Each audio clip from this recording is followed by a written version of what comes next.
c'est mon petit frère, il est champion du monde et il marque en finale. Je te pose la J'ai fini question. torse nu. Tu veux une image?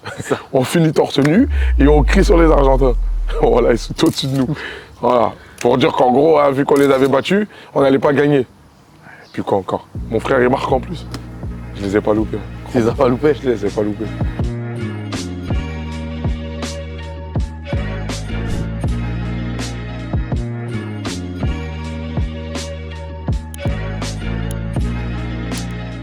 Bonjour à toutes et à tous, bienvenue dans ce nouvel épisode d'Addict au foot. Nouvelle saison, nouvel invité. Comme je vous ai dit, là, direct on attaque avec du lourd. Je suis en compagnie d'un international guinéen. Il a joué sur 4 continents. J'ai l'honneur de vous présenter Monsieur Florentin Pogba. Comment ça va? Bah nickel, hein, merci d'être venu pour moi. Nickel, Merci et de toi déjà de nous recevoir ici chez toi. Pas de souci, avec grand plaisir. T'es formé jeune, t'es formé au Celta Vigo il me semble. Ouais. Et à Sedan. Tu peux nous en parler de cette formation? Tes origines du football? Ouais, bah en fait, tout a commencé déjà avec mes parents qui étaient dans le foot. Ouais. Après, voilà, on a joué dans notre ville où on a grandi à Roissy-en-Brie, Ouais. en 77. Seine-et-Marne, pour ceux qui ne connaissent pas. Et de là, on a regardé la Coupe du Monde 98 où la France a gagné sa première étoile face au Brésil, au grand Brésil de Ronaldo, Rivaldo et consorts. Donc voilà, ça nous a beaucoup inspiré pour continuer notre future carrière maintenant, je peux le dire, pour vraiment nous mettre dans le foot à 100%. Et voilà comment on s'est mis tout doucement dans le foot. C'est quoi tes premiers souvenirs au niveau du football? Jeune. Déjà, c'est les cassettes avec mon père Ouais. de Marseille, avec Papin, Chris Waddle, Abedi Pelé. Et il y avait des cassettes aussi de Pelé, de ses entraînements et comment il avait été champion du monde et tout. Donc voilà, ça c'est mes premiers souvenirs où vraiment je commençais à concentrer dans le foot. Ouais. Du coup, comme mon père était dedans, donc on regardait beaucoup, on allait beaucoup s'entraîner dehors. Voilà comment je suis arrivé. Alors, ton père et ta mère sont guinéens et arrivent en France dans les années 90. Toi, tu es né en Guinée-Conakry. Ouais. Et il me semble que ta maman joue au football, non? Ouais, elle a joué au foot au pays. Ouais. Au pays, elle a joué au foot et elle était capitaine de son équipe. Ouais. Et c'était, je pense, la première équipe féminine qu'il y avait en Guinée. Donc elle a fait partie de cet effectif-là. Donc vous êtes toujours baigné en vrai dans le foot? Ouais, après franchement, j'ai envie de dire qu'on est né dedans carrément. Parce que c'est quand même incroyable. Limite, je pense que vous êtes les seuls 3 frères, 3 pros. Ouais. Comment tu l'expliques ça? J'ai envie de dire, il y a beaucoup de choses qui rentrent en jeu. Il y a les sacrifices de mes parents. Il y a comment ils nous ont inculqué aussi le sport, la volonté, la résilience. Et voilà, après, bien sûr, ça a notre volonté aussi personnelle de toujours en vouloir plus, toujours vouloir travailler, toujours montrer que on était capable d'eux. Voilà, comme on dit, on récolte ce que l'on sème. Donc voilà, après beaucoup de travail, on a eu l'objectif d'être pro. Nous avons été pro et aujourd'hui, Dieu merci, sur les carrières qu'on a pu avoir. Si je t'évoque Yo Moriba. Ma mère, pour commencer. Exactement. Celle qui nous a, qui a toujours cru en nous, celle qui nous a permis d'aller faire ce voyage en Espagne, malgré qu'on était mineurs. Donc voilà, même si ça reste difficile pour une maman de laisser ses fils partir à l'étranger, sans repère, on ne parlait pas la langue. Donc voilà, je pense qu'elle avait aussi confiance en nous, on lui donnait beaucoup de confiance par rapport à ça. Et du coup, on va dire que notre chemin a commencé comme ça pour arriver au monde professionnel, mais c'est beaucoup de sacrifices de ma mère. Et aujourd'hui, quand tu parles de sacrifices, effectivement, il me semble que ta mère, donc toi et ton frère Mathias étaient en Espagne. On était ensemble en Espagne, moi et mon jumeau. Et Paul était au Havre. Ouais. Donc elle faisait des allers-retours pour voir... Ouais, après elle allait plus souvent au Havre parce que ça restait en France. Ouais. Et vu nous qu'on était en Espagne et qu'on ne pouvait pas revenir pendant les vacances scolaires et tout, parce que ça coûtait quand même quelque chose, les billets d'avion. Et donc on venait pendant Noël et en fin d'année. Donc on venait 2 fois dans l'année, on rentrait 2 fois dans l'année en France. Mais elle est venue une fois pendant les vacances d'octobre. Et mon père, je ne sais même plus s'il était venu ou pas. Mais il me semble qu'il était venu une fois aussi. Flo, c'est quand que tu commences à comprendre que tu peux vraiment devenir footballeur pro? Bah, je me dis déjà que j'ai mes cartes en arrivant au Celta Vigo. Ouais, Parce que j'arrive, je m'entraîne avec les juvéniles, c'est les U19 de France. ok. Et je suis souvent appelé pour m'entraîner avec l'équipe première. Et là, tu te dis, À ce moment-là, il y a j'ai quelque Diego chose. Costa. Diego Costa qui est prêté de l'Atlético Madrid. Ouais, Il y a Kamel Gilas, ouais. qui était le seul francophone là-bas. Il y a Quincy Owonsu ABI à l'époque qui était un bon petit crack. Donc je me dis quoi, je m'entraîne quand même avec des gens qui qui font des matchs professionnels, quoi. Donc je me dis, c'est déjà une porte qui s'ouvre. Donc un entraînement, 2 entraînements, 10 entraînements, 15 entraînements. Donc, tu commences à prendre un peu le goût du monde pro. Donc tu dis quoi, et pourquoi J'ai les qualités. pourquoi pas moi? Ouais, ben normal. Donc je me dis, maintenant j'attends juste mon heure. Voilà, donc je me dis quoi, voilà, cette porte elle est ouverte, maintenant il ne faut pas que je la referme. Donc tu as été patient, jamais douté. Jamais douté. Quand tu sais ce que tu peux faire sur le terrain, C'est beau. c'est parti. Le conseil que tu donnerais à toi, là, le Flo, quand il avait 15 ans, si tu devais donner un conseil là, à toi quand tu avais 15 ans, Bah, je dirais déjà de jamais lâcher, jamais abandonner. Après aujourd'hui, c'est un peu différent parce que notre génération est totalement différente à celle qui est aujourd'hui. on va y revenir. Mais aujourd'hui, si je peux donner à cette génération-là, à 15 ans, qui veulent être professionnels, c'est surtout ne pas abandonner. Nous croyez en vous, même si vous avez des moments difficiles dans votre début de carrière, si on peut dire ça comme ça. Croyez en vous et surtout ne lâchez pas. Soyez fort mentalement. Parce que pour moi, le mental, ça passe avant toute chose, avant le talent, avant les buts, avant l'efficacité, avant tout ce que tu veux. Si tu n'as pas le mental, c'est compliqué. Ton mental, Flo, tu t'en es servi au Celta Vigo, à Sedan. Est-ce qui t'a permis de te révéler quelque part à Saint-Etienne? Parce que c'est là-bas où tu deviens professionnel et tu joues la Ligue 1. Je dirais que le mental, moi, c'est plutôt mes parents qui m'ont inculqué ça. Parce que voilà, déjà d'une, on est des Africains. Mes parents sont venus de Guinée pour habiter en France.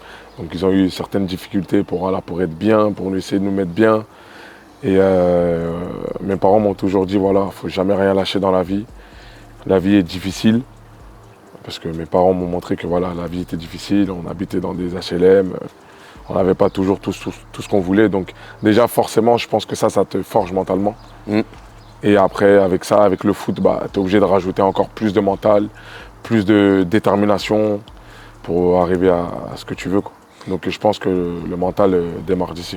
Et il me semble que ta maman avait une phrase, et vous a toujours dit une phrase, tu me dis si je me trompe, c'est vous avez quitté votre pays pour un objectif. Elle le dit dans son autobiographie. Mm. Et elle vous le répète à chaque fois, ça?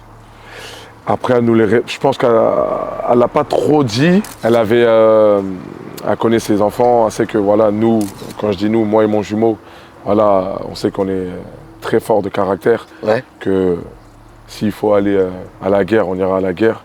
S'il faut passer 10 jours quelque part pour arriver au but, on le fera. Ouais. Donc je pense que juste elle nous le disait au début.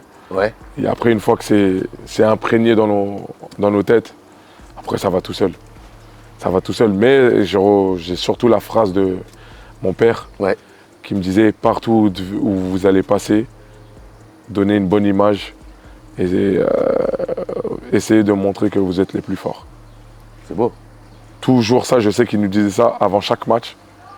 Et après, tu te dis quoi, essaye d'être le plus fort. Même si tu sais que tu n'es pas le plus fort, Ouais. montre que tu peux être le plus fort. Et au final, tu sais que tu as des qualités, tu les fais valoir. Tu sais qu'autour de toi, il y a des qualités, mais tu as ce petit truc dans la tête qu'ils sont forts, je dois être plus fort. Donc forcément, comme une manivelle, tu travailles de plus en plus, etc. etc. Saint-Etienne, ça t'évoque quoi? Ligue 1, Europa League, Paul Pogba. Paul Match Pogba contre par rapport mon au match? Ouais. Comment tu le ressens ce match? Enfin, comment tu le vis? C'est quand même incroyable. Déjà, j'étais presque sûr que j'allais tomber contre lui après les poules. Parce qu'en fait, c'était tellement inapproprié qu'on finisse, nous, premiers du groupe Saint-Etienne, alors qu'on on perdait le match là contre Anderlecht, on fait une remontada, on perdait 2-0, on gagne 3-2. Et c'est ça qui fait qu'on est passé premier. Et eux, qui perdent ou qui font match nul, sachant qu'ils étaient premiers du groupe, donc ça les fait basculer deuxième. Donc dès qu'on finit les poules, je l'appelle, je lui dis, tu vas voir, on va tomber sur vous. C'est ce que j'allais te dire. Vous vous êtes appelé? Ouais, je l'ai appelé, Ouais. je lui ai dit, tu vas voir, on va tomber sur vous. Et il t'a dit quoi? Parce que tout était... En fait, eux, c'était sûr que pour moi qu'ils allaient finir premier du groupe et nous deuxième. Tu vois, mais en faisant ça, tu respectais voilà, la hiérarchie du groupe. Parce que nous, il y avait Anderlecht, il y avait, je ne sais plus exactement, il y avait qui dans le groupe. Je pense qu'il y avait Dnipro, une équipe ukrainienne. Ouais. Donc nous, on s'est dit quoi, on va se battre un peu avec Dnipro et Anderlecht, ils vont finir premier. Mais non, on s'est battus comme des loups, on a fini premier et eux, ils ont fini deuxième. J'ai dit, juste pour ça, on va tomber contre vous, tu vas voir. Et maintenant, on arrive au tirage, je suis au téléphone, en FaceTime avec lui. Je dis, regarde, on va tomber sur vous. Il tire Manchester, et après, j'ai dit, tu vas voir, ça va être Saint-Etienne. Il monte Saint-Etienne. J'ai dit, tu vois, je t'ai dit. Incroyable. À partir de là, le lendemain, j'ai eu 20 appels en absence. Journalistes, médias, Mais forcément. mon téléphone. Jusqu'à c'est Saint-Etienne qui gérait. Oui, là tu peux, là, oui, là tu peux pas, oui, là tu peux, là tu peux pas. C'était infernal. Mais là, je me suis dit quoi? Là, c'est un rêve qui va se réaliser. Bon, j'espérais juste ne pas être blessé avant ces matchs-là. Ouais, bah oui. Ouais. Parce que tu te dis quoi, un match comme ça, tu ne peux pas le louper. Ah non, même blessé, tu vas? Ouais, mais j'ai dit à Galtier. Oui. J'avais dit à Galtier, ces matchs-là, de toute façon, lui, il savait. Et Oui. même, il était dans l'optique, dans tous les cas, de me faire jouer un match comme ça. Ça, pense. c'est une fois dans ta vie. Ouais. Mais de toute façon, il fallait quand même faire les perfs sur le terrain. Ça, pour moi, c'est obligatoire. Mais on s'était dit déjà que voilà, ce match-là, il fallait le jouer. Et Mourinho, avant le premier match à Old Trafford, il vient me voir dans le tunnel. Il me dit, ouais, profite. Ça, c'est des matchs. C'est beau ça. Ouais, t'en feras pas peut-être beaucoup dans ta vie. Profite de ce moment-là et tout. Je dis, merci coach et tout. Et quand tu arrives à Old Trafford et tu sors là, tu vois ce stade-là. Je me dis, le théâtre des rêves, ça me fait passer à l'ère Ferguson. Et est-ce que tu te dis à ce moment-là, putain, mais que nos parents nous ont transmis, tu vois, ton papa qui t'a dit, à chaque fois que vous allez montrer quelque chose de bien, tu te dis, on fait rayonner le nom Pogba là. Il y a 2 Pogba sur le terrain. Ah, c'est À une Old fierté. Trafford. C'est une fierté. Franchement, même au-delà d'Old Trafford. C'est incroyable quand même. Je me dis même déjà- en Europa League, Ah et ouais, tout, tu mais vois. Europa League. Se rencontrer comme ça, pas du hasard, mais premier, deuxième, personne ne le pensait. Derrière, vous vous retrouvez en 8e de finale, à jouer l'un contre l'autre. Match aller à Old Trafford. Et tu te dis que c'était Old Trafford au Stade de France ou Ouais, où tu ouais. veux. Ça allait être un Incroyable. rêve qui allait se réaliser. Jouer contre mon frère, sachant qu'on sort du bitume. C'est Ah, ça y est. beau. Ah, c'est... Fierté, maman. Ma mère avec le t-shirt, un côté Manchester, un côté Saint-Etienne. Eh ouais. Je sais plus, ils étaient combien dans les tribunes. Là, tu dis, en fait, ça y est. Même après ça, tu vois, je vais abuser un peu. Tu peux arrêter. Mais c'est ce que Tu peux j'allais te arrêter. dire. Tu Parce te que dis, ouais, c'est je beau, en pense fait, que ça y est. c'est tellement. Le summum. Oui, le saut, c'est Le le summum. summum, c'était peut-être jouer une Coupe du Monde France-Guinée. Là, Ouais. c'était là, après ça. Ouais, Bon. là c'est J'ai plus rien à dire. Je te rajoute quoi? vrai. À Saint-Etienne, Galtier, c'est comment? J'ai envie de te dire, ça commence mal. Hein. Ah ouais? Ça commence mal, pourquoi? Parce que j'arrive blessé. Ouais. Parce que je sors de sélection et je joue un match de qualif Oui, en 2012 oui. et je me blesse pendant ce match-là.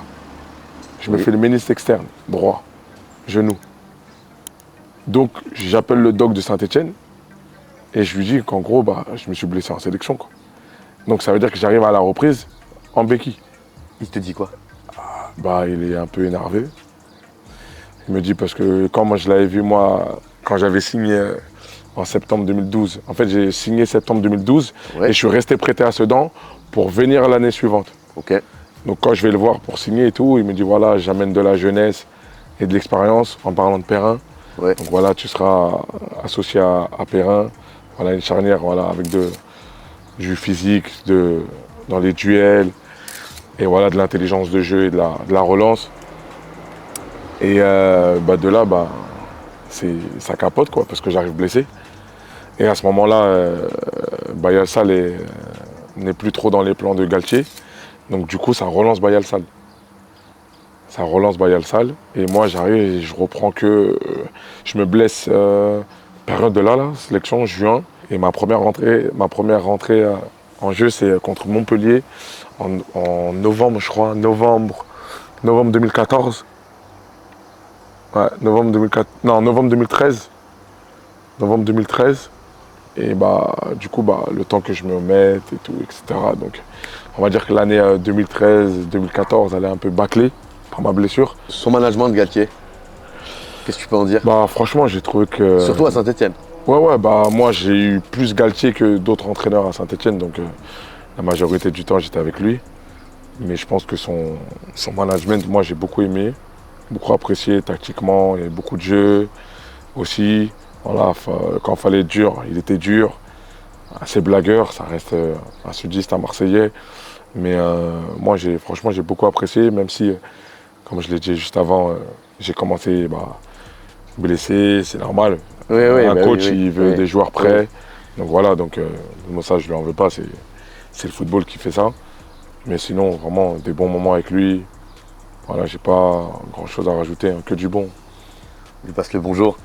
Bonjour. Ton coéquipier le plus marquant là-bas, avec qui tu as joué à Saint-Etienne? Marquant dans quel sens? Sur le terrain, en dehors? On va commencer par sur le terrain. Sur le terrain. Parce qu'en dehors, je pense que c'est toi. Moi, comment? Bonne ambiance. Ah oui. Moi et Kurt. Et Kurt Zouma aussi. Ouais, voilà. Moi, Kurt Zouma, Max Gradel. Voilà, les boucantiers. Ouais. Mais ça, on va y venir après. Les boucantiers. Surtout Mais sur le terrain, celui qui m'a le plus impressionné, c'est Saint-Maximin. Alan Saint-Maximin. Ah ouais? Ouais, Saint-Max, c'était... Ça allait vite? Ouais, c'était n'importe quoi. À son âge, il faisait des trucs, je disais, ouais, c'est pas normal. C'est pas normal de faire ça à son âge. Et quand des fois il venait me fixer, j'ai dit, hey, petit, t'as vu, moi j'essaie de gagner une place là, viens pas faire tes bêtises ici parce que sinon je vais te limer. Donc au moins c'est clair. Non, le message était passé. Ah, ouais. Donc quand il arrivait sur toi, c'était non, plus tranquille. Après, il fallait qu'il se montre quand même. Oui, bien sûr. Mais viens pas faire comme il dit Makelele, tes choses de PlayStation ici. Ouais. Non, ça va pas le faire. Ouais, ça va pas le faire. Et du coup, en dehors du terrain? En dehors du terrain, Kurt Zouma? Kurt, Toi? Max, Ouais. moi, Guy Lavogui. Qui c'est qui met la musique dans le vestiaire? Il y avait un peu tout le monde. Hein. Moi, Kurt. Toi, t'aimes bien? Non, moi c'est sûr. Toi, c'est Moi sûr. c'est sûr. Toi, t'es Moi c'est sûr. le DJ de l'équipe un peu. Ouais, on peut dire ça. Hein. Ouais. On peut dire ça, ouais. Coupe de la Ligue? Je l'ai pas joué, moi. Quand ils 2013. sont champions. J'étais sous contrat, mais Oui. prêté. Mais je n'ai joué aucun match de Coupe de la Ligue. Donc je me sens pas vraiment. C'est honnête. Je peux pas dire que j'ai gagné. Il y en a plein qui auraient dit, ouais, je l'ai. Ouais, mais après, Tu vois si t'es là, t'es sur le banc, Ouais. tu vois, tu peux dire, j'étais là, j'aurais pu aider l'équipe, mais j'étais pas là. Le choix de la Guinée, Flo? Tout simplement du cœur. Je suis né là-bas avec mon jumeau. J'ai commencé avec l'équipe de France. Ouais, en U20. U20. J'ai fait les espoirs. Mais j'avais à cœur de jouer avec la Guinée, moi, toujours. J'étais parti très tôt en sélection, à mon arrivée à Sedan. Ouais. Après 45 avoir signé sélections pro. aujourd'hui. Après avoir signé Guinée. pro. Donc j'allais, mais je ne jouais pas. 2009, 2010, je faisais des voyages de 12 heures. Je pétais ma tête, j'ai dit, mais je vais là-bas, je joue même pas un match. J'ai dit, quand même, ça me fait beaucoup de temps, là. Je suis jeune, s'il faut, j'ai le temps, tu vois. Mais c'est pas forcé, c'est toujours bien d'aller en sélection, mais Bien sûr. j'ai le temps. Et après, je fais après une année complète avec Sedan. Là, ils m'appellent les espoirs. Pour les espoirs. France U20 pour le tournoi de Toulon. Ok. Voilà, donc je fais le tournoi de Toulon avec un coéquipier à moi, Johan Cour, qui était à Sedan à l'époque. Et putain de tournoi, je fais 3 passes D. Et on perd en finale contre le Colombie. James Rodriguez, Zapata, l'attaquant.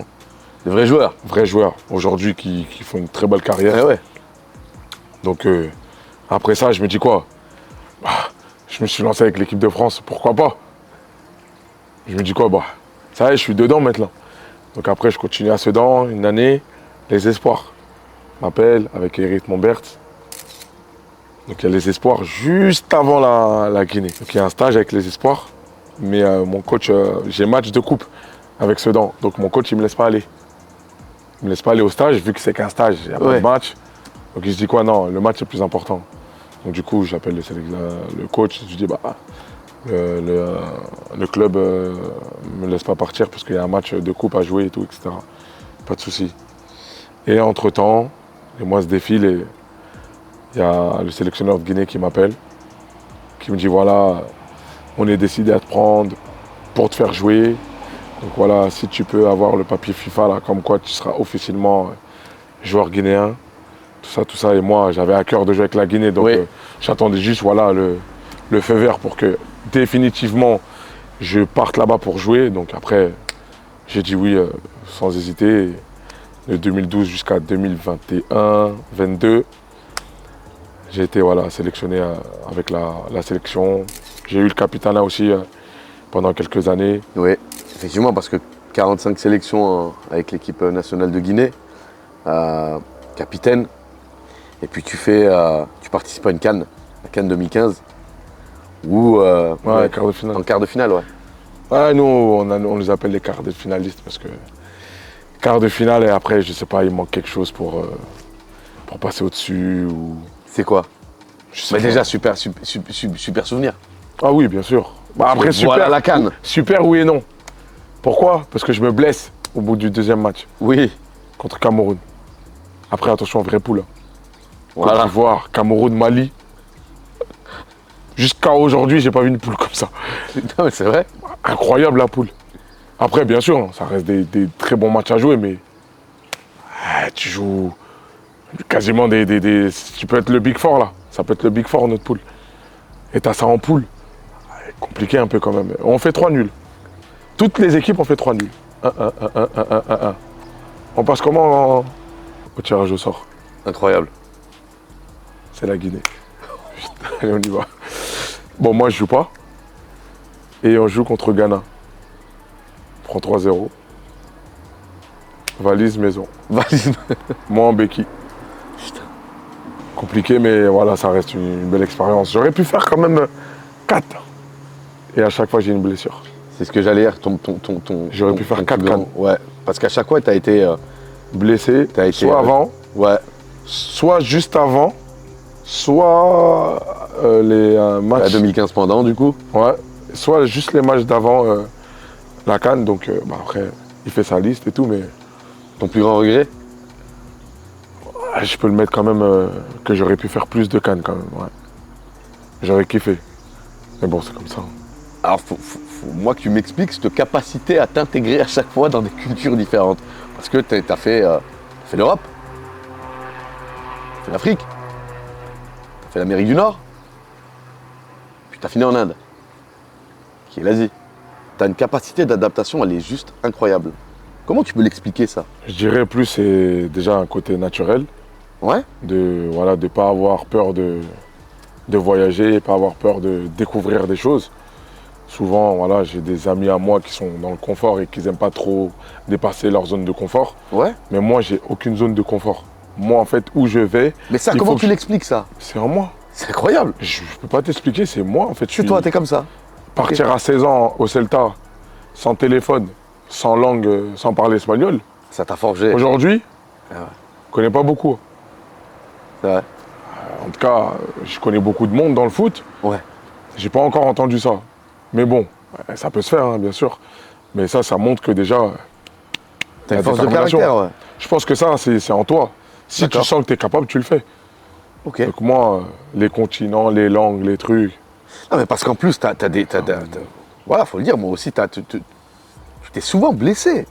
Ouais, j'ai eu des blessures à des mauvais moments.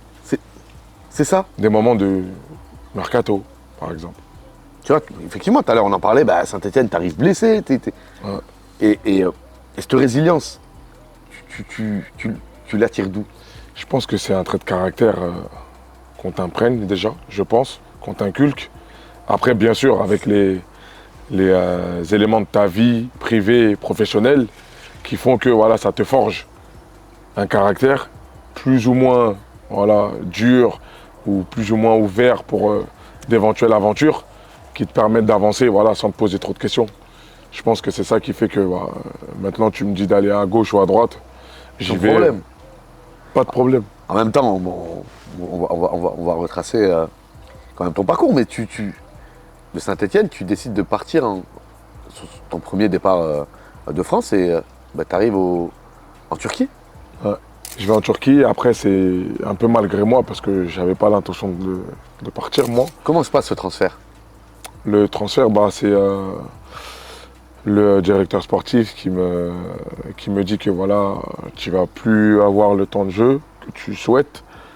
Parce qu'il y a le directeur Subotic. Sportif de Saint-Etienne. Ouais, le directeur sportif, il me dit que je vais plus avoir le temps de jeu que je souhaite et qu'ils vont faire venir un défenseur de Dortmund, Subotic à l'époque. Donc voilà, ils me disent en gros, essaie de trouver quelque chose d'autre.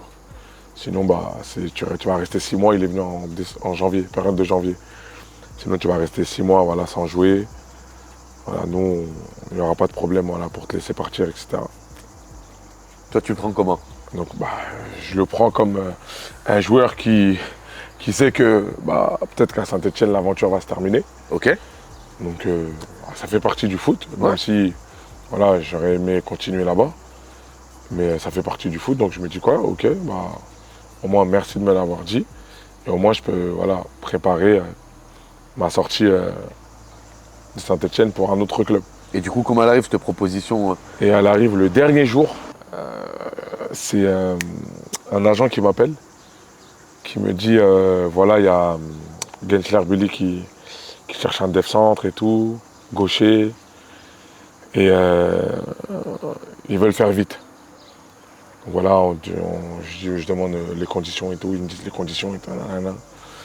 Il me dit voilà, faut partir parce que pour t'enregistrer, il y a un délai, etc. Donc après, on se met d'accord, bam bam, le lendemain, avion. Pendant ce temps-là, j'ai ma famille, ma femme qui sort je sais pas si elle est sortie du boulot ou du stage. Donc moi, je suis à la maison, quand elle rentre du boulot, je dois lui dire que je dois partir pour un club, etc. Donc limite, je peux même pas lui dire bien au revoir. Ouais. Je pars, je signe, je reste là-bas je fais janvier, mai, parce que je finis la saison. Ah ouais, quand même. À Vienne, ma famille, mes enfants, ils viennent.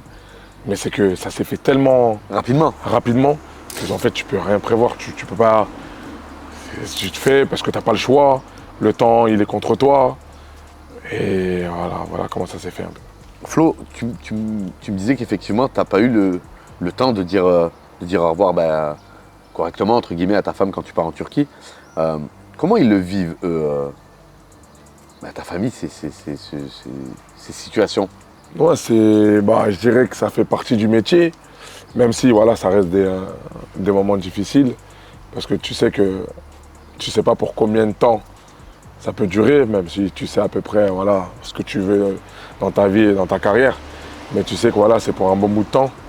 Donc pour moi déjà, ma femme, si voilà, on a été ensemble pendant plusieurs années, c'est que elle se dit déjà que voilà, ça va être des moments compliqués parce que je suis amené à bouger par rapport au foot, à peut-être faire 1 an dans un club, repartir, faire 2, 3, repartir, etc. Donc voilà, tu n'as pas un endroit fixe pour toute ta carrière. Donc c'est pas évident et je remercierai jamais assez voilà, le fait d'être patient parce que nous, c'est une passion. La passion, tu l'arrêtes pas. Même après la carrière, je continuerai à jouer au foot. Je joue au foot avec des amis, des anciens coéquipiers, etc. Donc, faut vraiment remercier le temps qu'ils ont pu faire sans nous, parce que voilà, c'est vraiment pas évident pour une famille. Et là, c'est l'occasion d'en parler. Hein. La Coupe du Monde 2026 se passe aux États-Unis. Et il me semble que tu as joué à MLS, non? Exactement. Dans le meilleur stade du monde. A priori? Oui. Ouais. Bon, j'ai pas encore joué au Maracana. Mais bon, je sais pas si je le ferai. Je te le souhaite. Aujourd'hui, au moment où je te parle, le meilleur stade, c'est Atlanta. Et alors Atlanta? Atlanta United. Parce que de ce que j'entends et de ce que je me suis renseigné sur toi, C'est ton meilleur moment.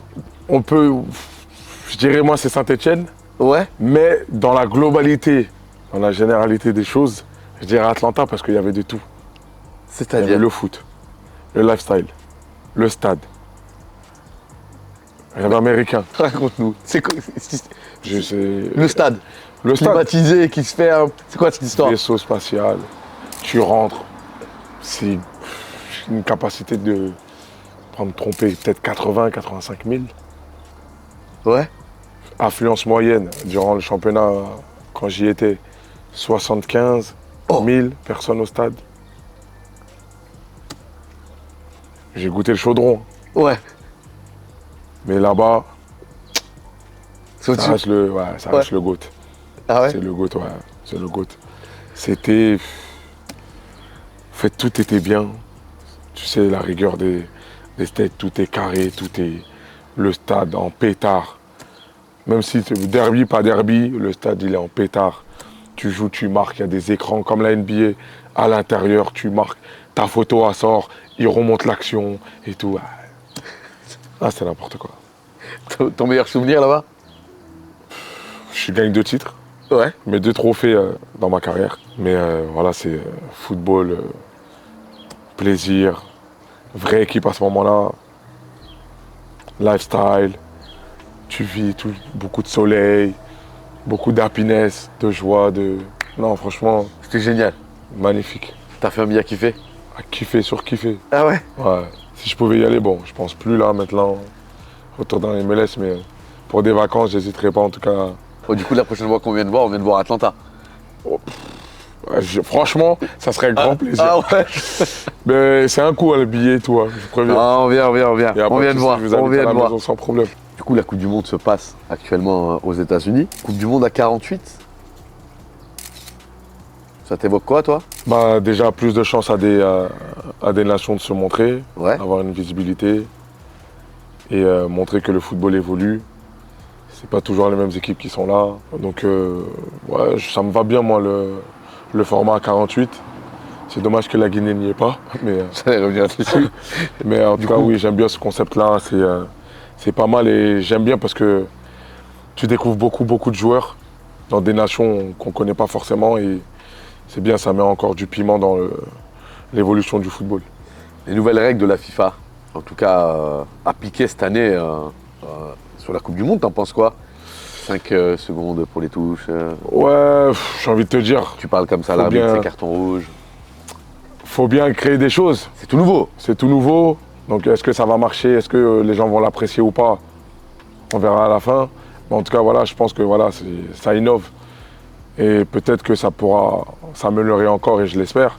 En tout cas, je pense que si ça a été créé, c'est pour amener un nouveau truc qui pourra voilà, éviter de perdre du temps, éviter de jouer la montre, éviter tout ça, même si pour moi c'est toujours bien, voilà, ça reste du football, tu es dans le truc, donc perdre du temps quand tu gagnes, ben, forcément ça fait du bien, mais c'est pas bien pour l'autre équipe qui perd, donc voilà, au moins ça permet d'équilibrer un peu plus les choses.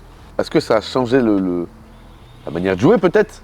Bah oui, parce que nous en tant que défenseurs, il y a des trucs que tu faisais auparavant, qui aujourd'hui vont être contrôlés à la VAR. C'est-à-dire? Donc, des mouvements de bras, des fautes que tu aurais pu laisser, mais aujourd'hui, même le petit détail, il se vérifie.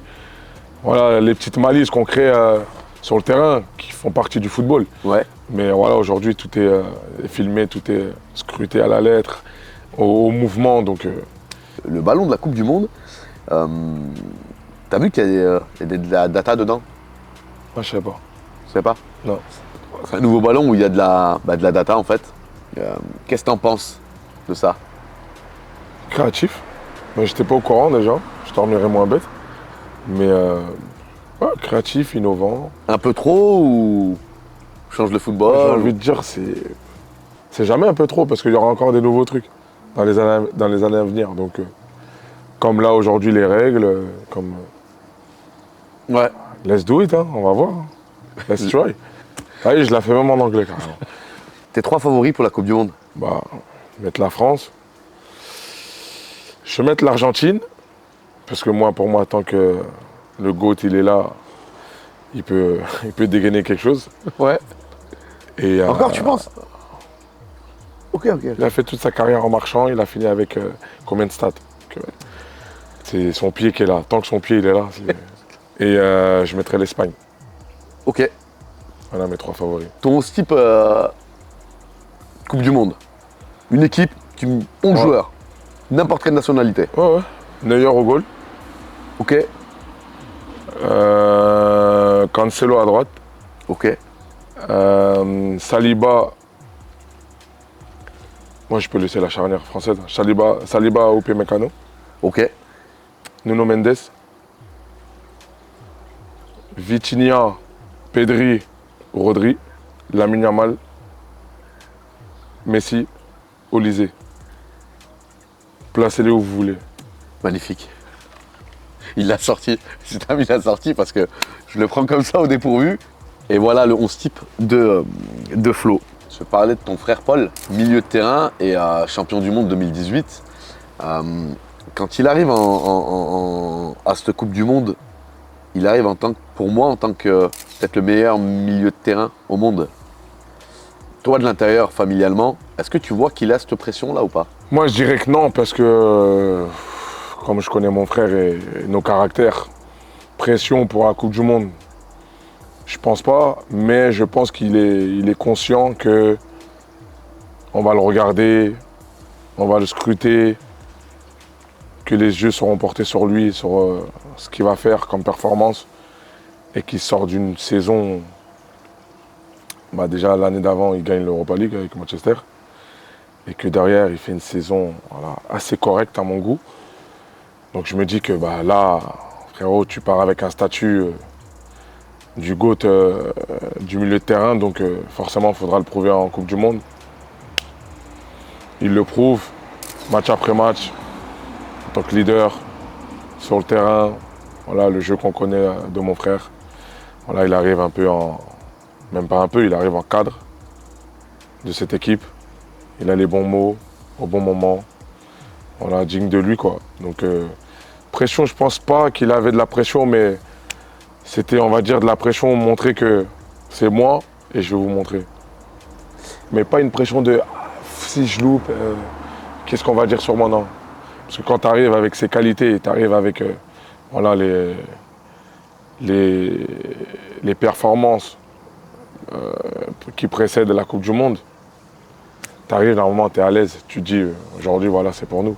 Même si les matchs ont été difficiles, voilà, ils sont montés crescendo en puissance, mais lui, en tout cas, voilà, a répondu présent tout au long de la compétition. T'en es fier qu'il soit effectivement champion du monde du côté de l'équipe de France, Paul? Bien sûr. Et heureusement, c'est mon petit frère, il est champion du monde et il marque en finale. Je te pose la J'ai question. fini torse nu. Mais voilà, tu veux une image? On finit torse nu et on crie sur les Argentins. Voilà, ils sont au-dessus de nous. Voilà. Pour dire qu'en gros, vu qu'on les avait battus, on n'allait pas gagner. Et puis quoi encore? Mon frère, il marque en plus. Je les ai pas loupés. Tu les as pas loupés? Je les ai pas loupés. C'est un de tes meilleurs souvenirs en 2018? 2018, si ce n'est le meilleur souvenir que j'ai en 2018. Parce que le souvenir, moi, de club, c'est qu'on descend. avec Gensler. Donc bon, on va pas garder ça en bon souvenir et derrière on enchaîne. Comment vous avec avez la vécu au musique niveau bien de la sûr qui famille? va avec. Ce que j'allais te Le dire, VG parce que je vais y arriver. C'est la base, il Voilà. faut la placer quand même. Voilà, VG Dream, on te salue. On te salue. D'où elle vous vient cette pop dance? Tu sais que j'ai envie de te dire, c'est la communauté qui a donné ce nom. Parce que La pop dance, la pop dance, ce que tu veux, c'est pas venu de nous. C'est eux qui l'ont dit. Non, mais parce que en même temps, vous êtes tout le temps en train de danser, les gars. Ouais, naturel. Qui c'est le plus ambianceur des trois là? Culturellement déjà avec la famille. On a baigné dans la musique, mon père, ma mère, mes oncles. Voilà, j'avais un oncle qui était DJ, donc musique, on en a vécu depuis la naissance. Donc j'ai envie de te dire, la musique c'est en nous, quoi. C'est dans les veines. Après voilà, on aime danser. Beaucoup d'Africains sur cette terre aiment danser, la joie de vivre. Donc après voilà. Des trois, c'est lequel le plus danseur? Les trois. Non mais le meilleur. Il n'y a pas de meilleur. C'est vrai? Tu veux pas dire que c'est toi? Non. Si les gens doivent le dire, c'est pas bon en tout cas. Ok. Parce que tes 3 titres actuels là. Actuels. Je sais que t'aimes bien écouter la musique, je sais que t'as Ouais, mais c'est des playlists secrètes. instrus. Je sais C'est qu'avec des certains instrus, moi, joueurs, c'est des t'as instrus. À ma piano, des- c'est à ma piano, c'est. Ouais. Il y a du Ghana, Atlanta. Mais je sais pas, tu vois, j'ai pas de titre là tout Bon, de suite. ben. À ma piano, en tout cas, j'ai des voilà, des modèles de musique, si tu préfères. J'ai à ma piano, Ouais. Carrie et Afro, NASA, un peu dansant. Voilà, là, je tourne avec les 3 là. J'ai pas de titre précis, mais Les 3. les 3. Tu peux m'expliquer juste un autre truc aussi? Pourquoi tu vois, tu as cette manière de remonter ton short là devant? Je vais te dire, ça s'est fait. Putain, comment ça s'est fait un jour, je crois, pendant un entraînement ou un match, j'ai relevé, mais comme ça, quoi, parce que j'avais chaud, parce que j'ai relevé et je me suis senti à l'aise. Vraiment, je me suis senti à l'aise parce que généralement, j'avais un peu le short baissé, un peu carry, Ouais. un peu Atlanta. lifestyle. T'as compris, un peu Ouais. ATL, quoi. Comment dire? On dit pas trop Atlanta, tu vois, on dit Non. ATL, nous, chez nous. Ok. Et bah après, je suis resté comme ça et je me sentais à l'aise. J'étais bien, je sais pas, je me sentais, je vais pas dire plus à l'aise, mais je me sentais à l'aise. Et du coup, bah, je suis arrivé en match, j'ai remonté le short. Et j'ai continué à m'entraîner, à Ok. jouer, à jouer, jusqu'à aujourd'hui. Donc il n'y a pas de signification Il n'y a précise, pas de signification. c'est comme ça. C'est comme ça. Comment tu vois le football dans 10 ans? Dans 10 ans, je vois plus des athlètes que du foot. Ok. Comment tu te vois toi dans 10 ans? Directeur sportif d'un club Ok. et dans l'élite. Lequel, je sais pas. Je verrai. Ok. Tu travailles dessus? Je travaille dessus. Qu'est-ce que tu aimerais qu'on retienne de toi? Bah, tout simplement l'homme que j'ai pu être durant toute ma carrière, l'homme que j'ai pu être dans ma vie au quotidien, avec les personnes avec qui voilà, j'ai eu des bons moments, même des mauvais. Je dirais même des mauvais, parce que c'est comme ça qu'on apprend et qu'on avance en tant qu'homme. Et la personne que je suis avec mes proches, ma famille. Et je veux juste qu'on retienne le Florentin, même si voilà, dans le football, il y a des choses qui se passent, il y a des choses qui se disent. Voilà, des fois, c'est malgré nous, parce que tu as un nom, parce que tu es sous les feux des projecteurs pendant X temps. Mais le vrai Florentin Pogba, c'est pas tout le monde qui le connaît. Moi je l'ai vu. Mais je sais que si j'arrête ma carrière, ils pourront se dire, oui, mais cet homme-là, sous les feux des projecteurs, il était comme ça. Mais aujourd'hui, il est comme ça, mais il a toujours été comme ça. Tu vois ce que je veux dire? Ouais. C'est qu'en fait, j'ai toujours été la même personne, malgré que voilà, notre nom et la notoriété et la carrière que j'ai pu avoir ont fait que voilà, ça a bougé un peu la communauté. Et c'est normal parce qu'on est des humains, il y en a, ils pensent comme ça, il y en a, ils pensent comme ça. Au final, tu les arrêtes pas. Et voilà ce que je veux qu'on retienne de Florentin Pogba, c'est surtout l'homme qu'il est, qu'il soit en dehors et sur le terrain, ça reste toujours le même. Merci Flo. Voilà. Merci à Au toi. plaisir. Merci beaucoup. À la prochaine. Ciao mon pote. Peut-être à Atlanta ou pas. J'espère bien.